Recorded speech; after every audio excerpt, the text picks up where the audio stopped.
Okay. And you've talked a lot about memories and how we create our memories from the present, Yes. and also how we can change the past by shifting our frequency. Yes.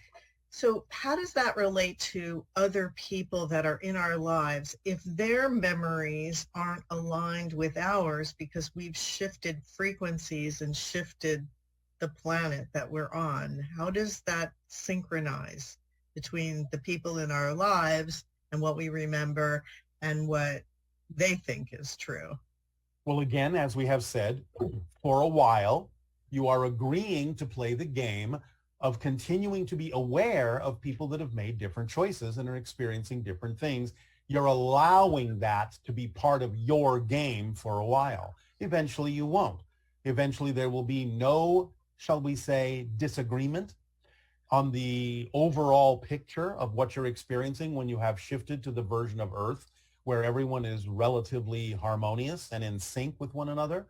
But for now, for the purpose of experiencing process and for the purpose of still giving yourself the opportunity to change your mind and make different choices, you have agreed, even during your shifting, to shift to versions of Earth where you're still aware that there are different choices you could make that may not be relevant or in alignment with what you prefer.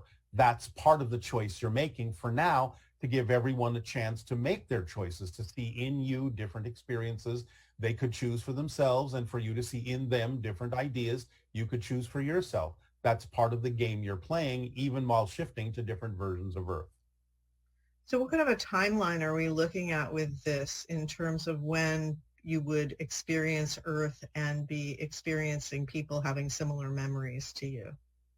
Of course, it will vary from individual to individual, but again, we could say that the overall bubble would probably be about 50 of your years. Okay, and so for those individuals who may not live for another 50 years, they would Yes. just experience varying degrees of that. Yes. Again, it will be per individual. Some may go on ahead, some may lag behind. There may be an average to it. So you can't just say it's true for everyone, but we're giving you an overall average for the collective of your reality, barring the exceptions, about 50 years for everyone that you perceive in the version of Earth you're in to seem relatively harmonious Oh, to whatever idea, relatively in sync to whatever idea you're experiencing, whether it's positive or negative. this question has to do with suicide. Yes. And the person is asking, are either of these statements true? Someone who commits suicide will usually come back in physical form more quickly than someone who has died of natural causes. You want me to answer that one first? Sure. All right. Generally, that seems to appear to be the case, but only because when a person arrives in spirit, they may realize very rapidly that that wasn't necessarily the choice they initially would have made, and they wish to finish the theme that they chose to explore. So they will look for an opportunity to do so in physical reality. Now, that's not necessarily true for everyone. Some may continue their theme of exploration much later, or in a different dimension, or even as a non-physical being. But in general, when you make a choice to experience a certain thing from the spirit level to begin with, linearly speaking, you usually want to stick to it and finish the job. So many times people that commit suicide will suddenly awaken to the fact that they did make a choice initially that was very important to them, and they will usually look for an opportunity to go back into the situation, at least something similar, so they can finish the theme they chose to explore relatively quickly, linearly speaking. So on average, in general, yes, there's validity to that, but it's not absolutely true for everyone.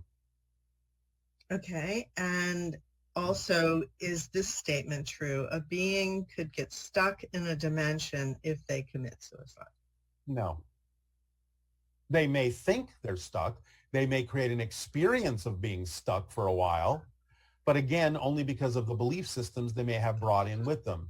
Eventually that will dissolve because they have help from physical reality for those individuals who are sensitive to such things. And they have help from their spirit guides in non-physical reality as well. So they can have the experience of being stuck, but they're never actually stuck. That's just an illusion. Okay, and also the idea that if someone is terminally ill and they are in great suffering and they choose to have assisted, suicide, I suppose, Yes. does that come with the same idea of what you were saying in the first question? No, not necessarily. Again, as always, you can't make a general concept true for everyone. It depends on the reasons they're doing it. It depends on why they have attracted that situation to begin with. But in general, in the way you're asking the question, no. Okay, great. So there are, there's legitimate reasons for quote unquote suicide. Well, again, and then, remember, all death is suicide because mostly you have determined the window of your lifespan.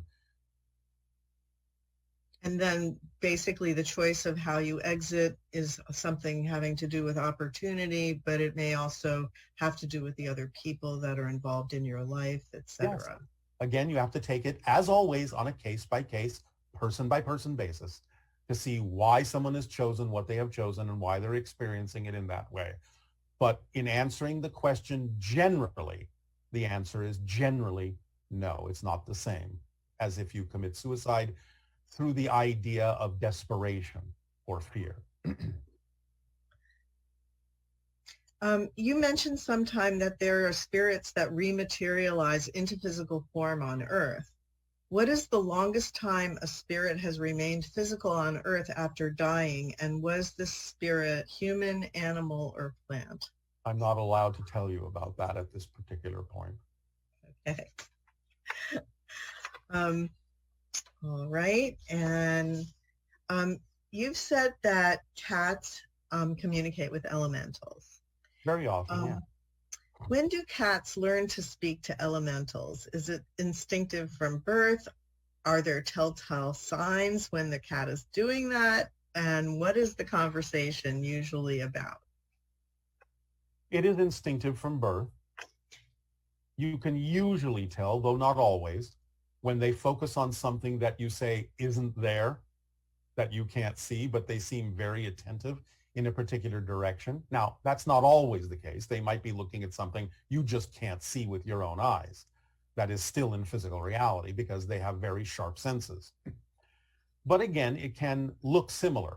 They can be engaged with something that you can't see, and you can tell they're engaged with something by their focus, their head motions, and body language, and so on and so forth.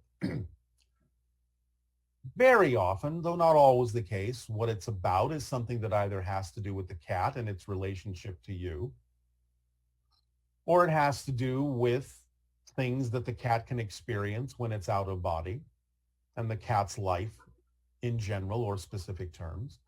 But a lot of it will usually have to do with things that are going on in the life of the human and the cat and the relationship between them and how that might progress and evolve to including the elemental in some way, shape, or form that can be of assistance to the lives of the humans and the cats, and other animals participate in this as well. It's not just cats. But they do have a strong proclivity for this kind of activity. Okay. What sort of mind structures do plants have, and how different is it from mammals? Do they ever dream, reflect, or use archetypes to communicate like humans do? Absolutely, they do, but we're not going to go into a deep explanation now, but they have a difference in the way that they experience those things. It's a different form of reflectivity. It's a different experience of an archetypal connection. But we will go into that at some other point in more detail. But yes, they have all those things, just different. Do you want to comment at all on this cryptid that is called Dogman? Not at this time. Okay, and from your point of view, what is the relationship between power animals and sacred plants, as in shamanism, and humans? Who are they, and how can we develop a stronger and healthier connection with them? Sacred animals are animals. Sacred plants are plants. Every plant has a sacred aspect. Every animal has a sacred aspect. Every human has a sacred aspect. It's more about the level from which the shaman is experiencing a relationship with those animals, those plants, or those other people. Because coming from a higher level, a shaman can see and perceive different levels of those beings, no matter what they are. So it's more about the idea of the sacred level that exists in all things being more perceivable to the shaman, because the shaman has evolved to the level where they're interacting not just with the typical physical representations, but with the higher dimensions and levels of spirit of those animals and plants and humans and other things as well. Okay. Thank you. Are there tones, pineal tones, that help with balancing our mind and also could have other effects with the pineal gland? Yes, and we will discuss this concept at another time as well, but the short answer is yes. Okay. Okay, so on to some ET galactic type questions that we have. Yeah. If someone passes to the other side of a black hole, what will they see?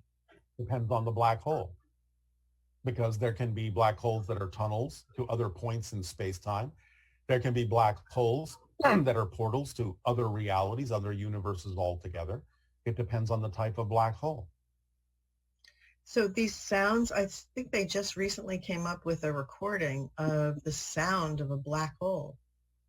Was that accurate? The sound, in a sense, is a reconstruction of the idea of the perturbations that exist within the space-time field as you recognize it in your terms. So it's the fluctuations in the space-time field, the gravitational fields, the fields of consciousness that are being interpreted in your terms to create a sound as you understand sound. What you're basically hearing is a representation of fluctuations in space-time. And what would happen if a person went to the end of the universe and left it? What would they see? I know it's going to be vary, but...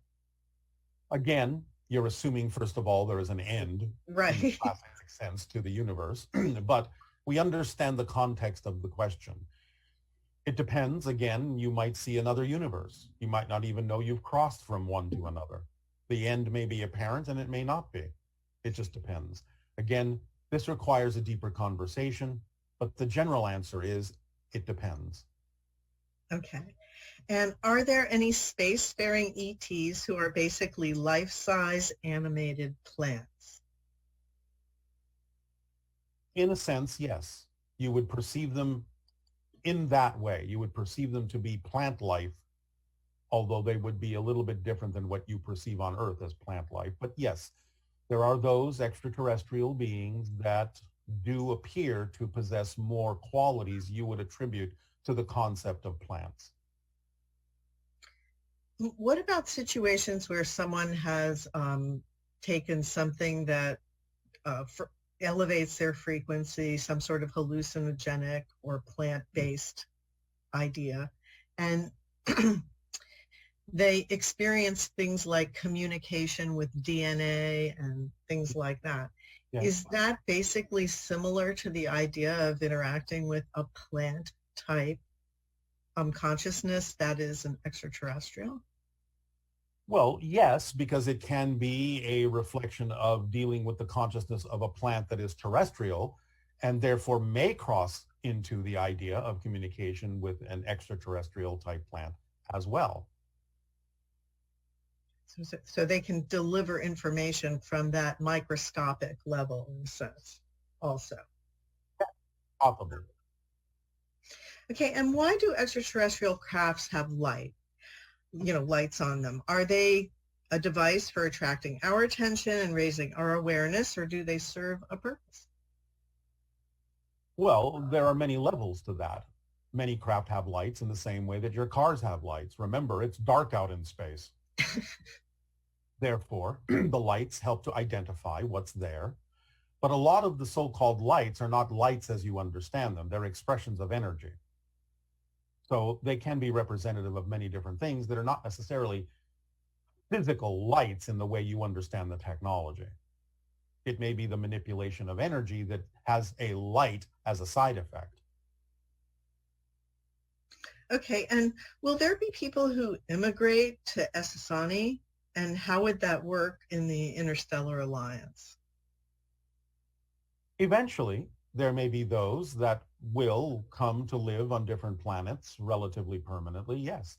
In the future, when you are a full-fledged member of the Interstellar Alliance, that is a common thing for individuals to do as long as the planet can support their form of life.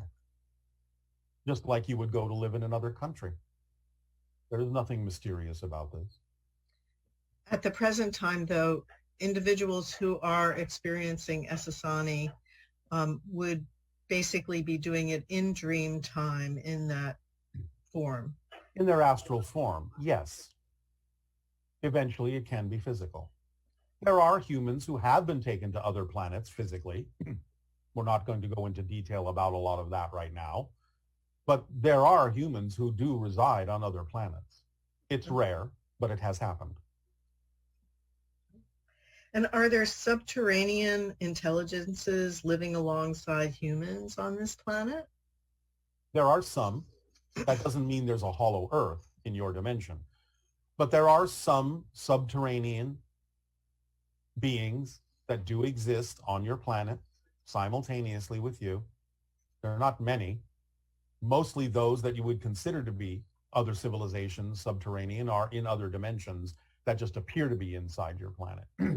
But there are a few physical beings that do live in subterranean enclaves on your planet that you are not necessarily aware of. Yes. How prevalent is it that there are ships in the oceans? Do you mean extraterrestrial craft? Yes. Oh, sorry. Yes, of course. It's relatively common because there are bases under the oceans, under the ocean floors, and are visited quite often by various extraterrestrial crafts, just as there are bases that are also underground on land and bases on your moon and Mars. Are there a number of bases within the Hawaiian Islands? There are a couple. All right, a few. Can I ask about a specific location? If you wish. Doesn't mean I'll answer you. Okay. Kealakekua Bay? Nearby. There have been sightings there. Nearby. Nearby. Nearby. Not in it, but nearby. Okay. Are the beings responsible for creating our species and our scientific level of intelligence also responsible for the nuclear weapons that this intelligence has produced? If you're referring to the idea of the Anunnaki, they did have a science that was understood by some that did allow for the development of nuclear devices. They didn't provide them, though, if that's what you're asking. Okay. And did the Sasquatch interact heavily with the Conestoga people, who are also known as the Susquehannock, found on the Susquehannock River? And if so, modern people believe this culture is extinct because of conflict in the 1700s. Did some of them travel with Sasquatch to other dimensions? Yes. And that's all we will say about that. Okay. And are ancient Egypt giants Anunnaki? Some of them certainly have a lot of Anunnaki blood. They are mostly ancient Atlanteans that have a lot of Anunnaki blood, many of which still existed on Earth in the late periods after the destruction, the third phase of destruction of Atlantis, and became known as the Anunnage. You can look them up. Anunnage, Anannage, Anunnage, which is a corruption of Anunnaki. But many of these are ancient Atlanteans who survived and went to different areas on your planet that had a lot of Anunnaki blood. Okay, and this is a question about the U.S. congressional hearings on the UFOs. Yeah. Well, first of all, does that foreshadow a change in the collective energy leading to the beginning of the open window of contact? It does, of course, even though not much information actually was offered in that meeting. The fact that it is recognized as a public meeting that professes to take the subject seriously is a step forward in the evolution of contact. Yes, of course. And this person is saying, I read that the U.S. government or military doesn't want to admit UFOs are from outer space and friendly because then there would be no need to have huge budgets to protect ourselves against them. Is that accurate or? Yes. In general, yes. There are exceptions, but yes. And in the news this week, there was also a picture of a doorway on planet Mars. And is that picture true? No comment. Okay. All right.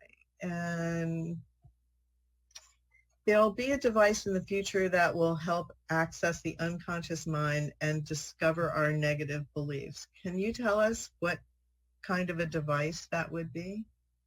It will be an AI device. And is it connected with the internet? Because you've talked about how we would be able to talk with our higher minds through the internet. I guess it's sort of a representation of that idea.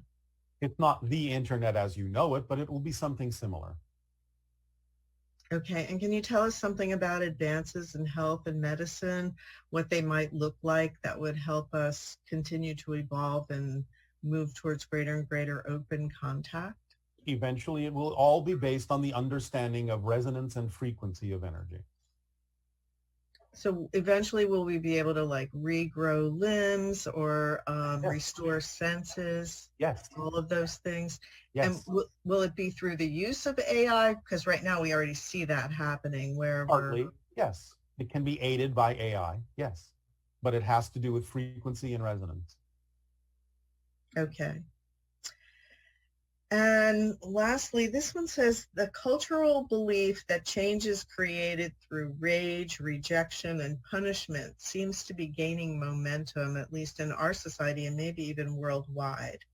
And can you help us understand what an individual can do to shift that so that we have a more smooth progression to our evolved future? Or is this whole period of quote unquote negativity that the world seems to be going through just part of our growth process to get us to that on how you place? use it. As we have said, you're getting everything out on the table because it's the end of the cycle. You're shifting into a new cycle. You have to be able to see every possible choice and every possible opportunity to be a living example of better choices, of more positive choices, without necessarily needing anyone to choose them. But the idea is to be a living example of that. That's how you can help.